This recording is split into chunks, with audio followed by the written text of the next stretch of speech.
E aí, pessoal, tudo bem? Nono ano? Pessoal, voltamos com a nossa aula aqui de Sociologia. E hoje, pessoal, a gente vai continuar aquele bate-papo sobre a questão do trabalho. Lembram que eu falei? Trabalho intelectual, trabalho braçal, as diferenças do trabalho em relação aos períodos históricos. Pois é, hoje a gente vai falar sobre tipologias de trabalho. Como que funciona na atualidade as diferenças do trabalho. E não só isso, sobre essas mudanças, a uberização. Você já deve ter ouvido falar em algum lugar aí sobre a uberização do trabalho. Então hoje a gente vai problematizar, porque a ideia aqui é sempre problematizar mesmo, essa questão para a gente entender o que está acontecendo hoje no mundo do trabalho. Vamos lá comigo? Vamos para a tela? Bom, o tema de hoje é o trabalho e suas tipologias, o trabalho formal, informal, remoto e home office. Quais são as diferenças, principais desses tipos de trabalho aí? Bom, a gente vai falar também sobre a uberização do trabalho e, por último, a sociologia do trabalho e os seus teóricos. É isso mesmo. Vamos lá, então, sem perder mais tempo. Bom, a gente tem o trabalho informal, o trabalho formal. Qual é a diferença entre eles? Vamos lá.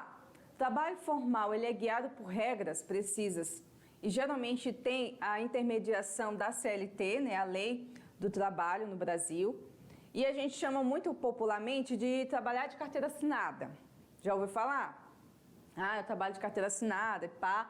Então isso relacionado ao trabalho formal, que também garante alguns benefícios, que é férias, 13º, pagamento e contribuições por meio de impostos, licença maternidade, licença doença, e aposentadoria. Então, o trabalho formal é regido pelas regras da CLT, tá? O trabalho informal é aquele que o trabalhador não tem carteira assinada e fica sem os benefícios que são concernentes da CLT, tá? Geralmente, são trabalhadores autônomos, trabalhadores informais, que fazem parte desse grupo do trabalho informal, tá? Então, a gente continua nesse bate-papo aqui sobre as tipologias de trabalho. Vamos conhecer mais sobre isso? Vocês têm curiosidade, pessoal, de saber um pouco mais de como funciona essa ideia do trabalho atual? Então, vem comigo. Vamos lá. Nós temos o trabalho autônomo, o trabalho do profissional liberal e o trabalho do microempreendedor. Vamos ver a diferença? Vamos lá. O trabalho do autônomo é o prestador de serviços. Ele trabalha de forma liberal, não é carteira assinada, tá? Ele executa atividades profissionais sem vínculo empregatício e por tempo determinado. Já o profissional liberal, ele pode ter ou não vínculo empregatício, tá? Ele pode sim usufruir dos mesmos benefícios regrados pela CLT, tá? Como também não, aí isso vai depender muito da relação entre o empregador e esse profissional liberal. Ele pode ser um consultor, ele pode prestar serviço para aquela empresa, que é o caso dos médicos, advogados e engenheiros, tá? E aí a gente tem um ramo que está crescendo muito no Brasil, que é o microempreendedor, Ele precisa abrir um CNPJ, para ser microempreendedor. Para ele ser considerado microempreendedor, a renda dele ao ano ele tem que ser no máximo, até 240 mil por ano, tá? Então, o microempreendedor pode ter empregados, porém, existem algumas regras, senão ele parte para uma outra tabela aí, que vai gerar outras modificações, inclusive de impostos, tá? Entenderam, pessoal, a diferença? Um autônomo, ele pode ser uma pessoa que trabalha na rua, não tem CNPJ, ele trabalha na praia, ele trabalha onde ele quiser. Quem vai estabelecer o horário dele é ele. O profissional liberal não é exatamente alguém que tem esse livre trânsito e horário e tudo mais. Ele presta um serviço, ele pode ser contratado? Pode, como também pode não ser contratado diretamente daquela empresa. Já o microempreendedor, ele pode se assemelhar ao autônomo, porém, ele precisa, para ele ser considerado microempreendedor, ele tem que ter um CNPJ, né? Ele pode prestar serviços, ele pode emitir nota e ele também tem que pagar imposto. E ele tem que ter ele também tem alguns benefícios maiores que o autônomo. Ele pode se aposentar, ele pode tirar licença, porque ele tem já aqui, ó, uma formalização, então, dessa relação aqui, tá? Então, ainda sobre a questão do trabalho, a gente tem um crescimento aí de alguns ramos de atividade no Brasil. A gente vê esse senhor, por exemplo, aí, levando um carrinho que ele vende alguma coisa ali naquele carrinho, não sei bem o que é. Só sei que está escrito Barack Obama Shop, alguma coisa assim, welcome, bem-vindo a Barack Obama, alguma coisa assim, né? Você acha que esse homem aí, ele é um autônomo, um trabalhador liberal, profissional liberal, ou ele seria encaixado no microempreendedor? O que vocês acham, pessoal? Eu acredito, pela imagem aí, que ele é um autônomo. Eu acho que ele não é um microempreendedor, mas de repente ele pode ter um CNPJ, né?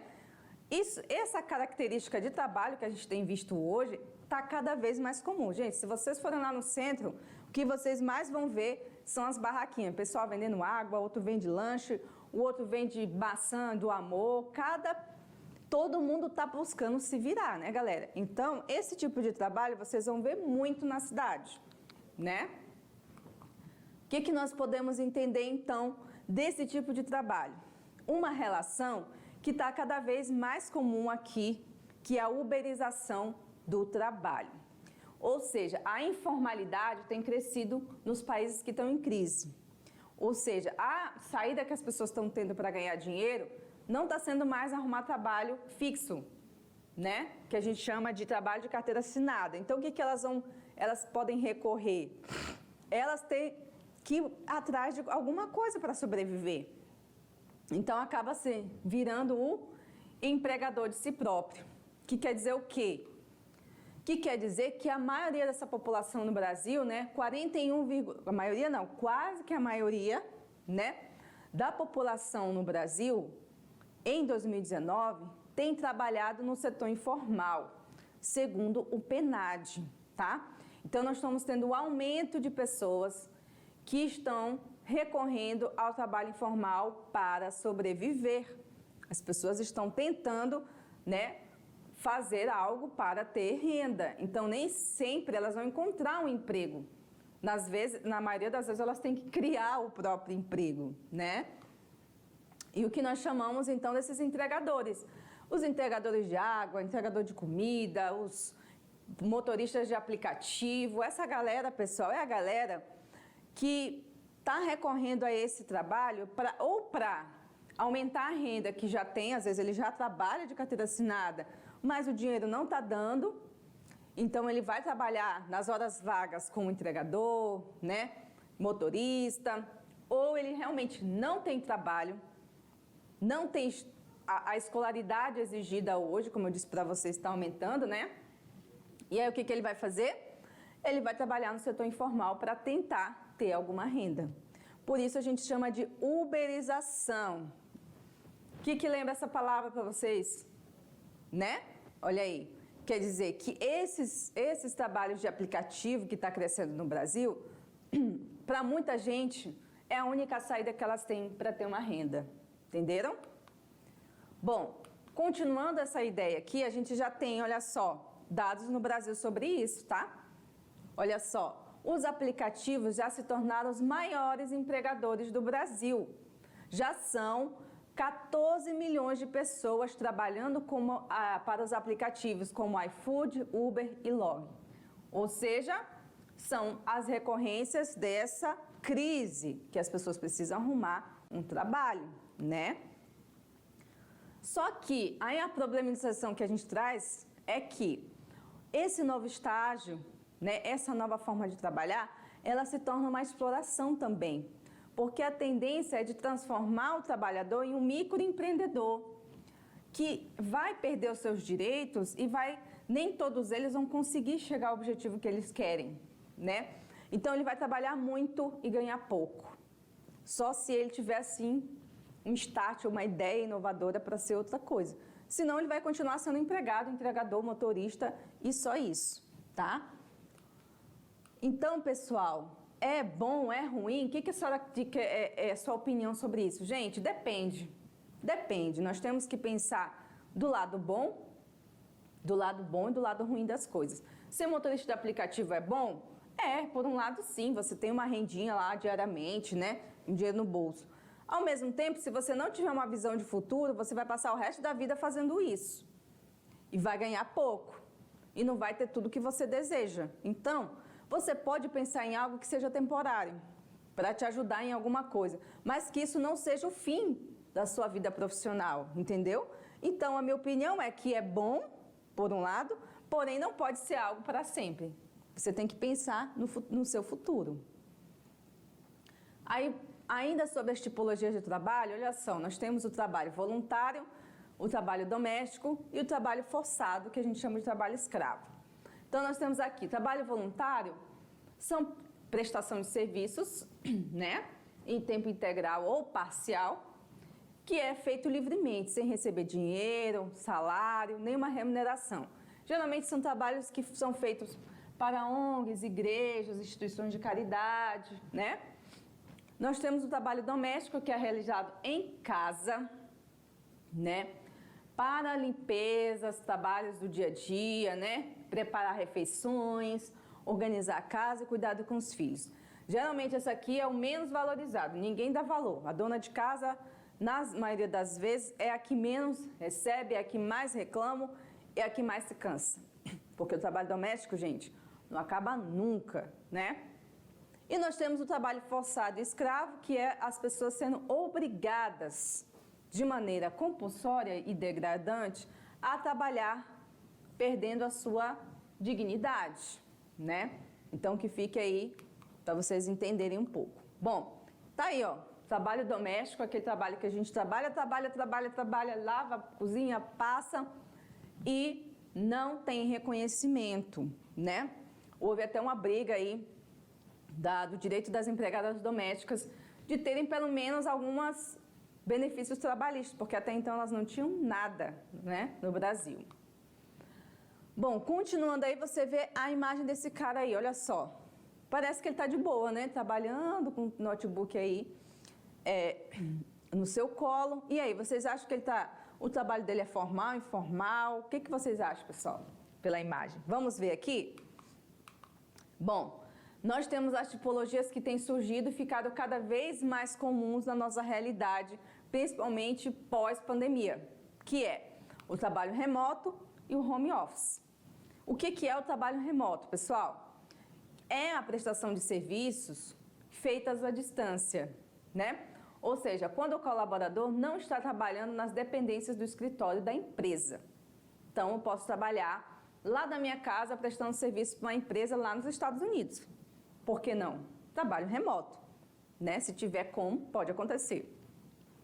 O home office não é preciso trabalhar é preciso trabalhar necessariamente de casa. Pode ser esporadicamente ou de forma contínua, ou seja, home office, o trabalho de casa, né? Então, o trabalho remoto não, posso trabalhar da praia, trabalhar no campo, lá na fazenda, no sítio. O trabalho home office é um trabalho feito de casa, né?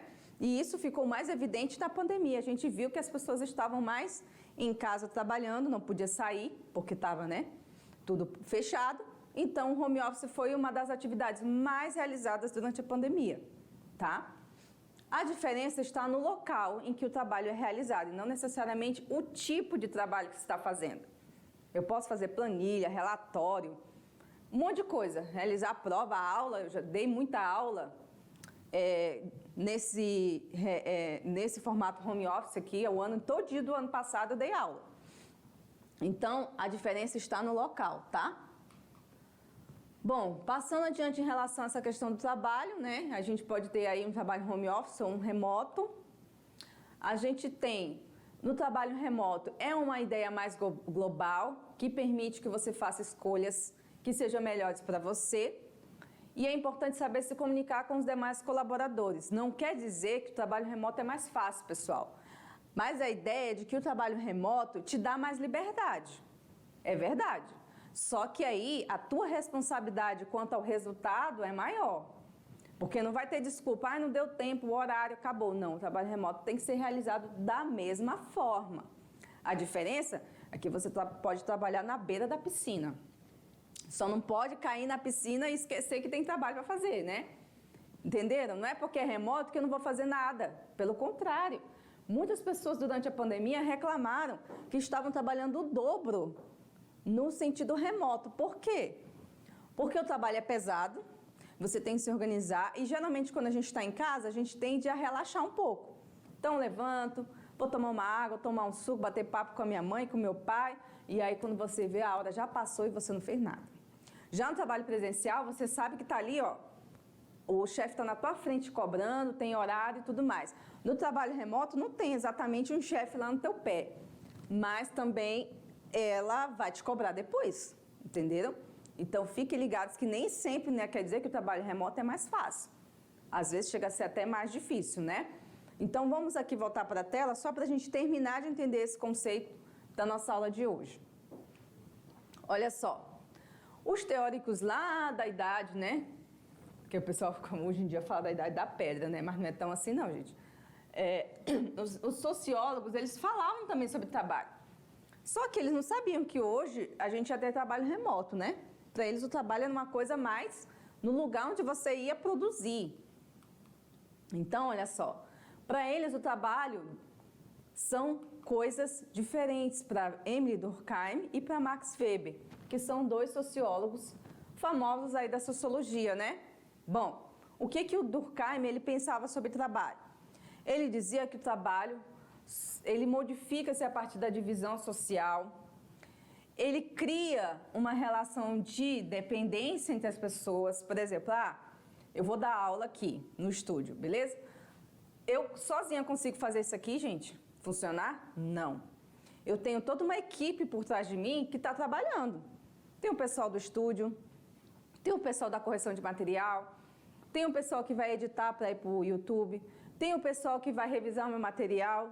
Então, gente, o trabalho, ainda mais nessa sociedade moderna, ela vem cada vez mais sendo de grupo, coletivo. Eu não consigo trabalhar sozinha, né?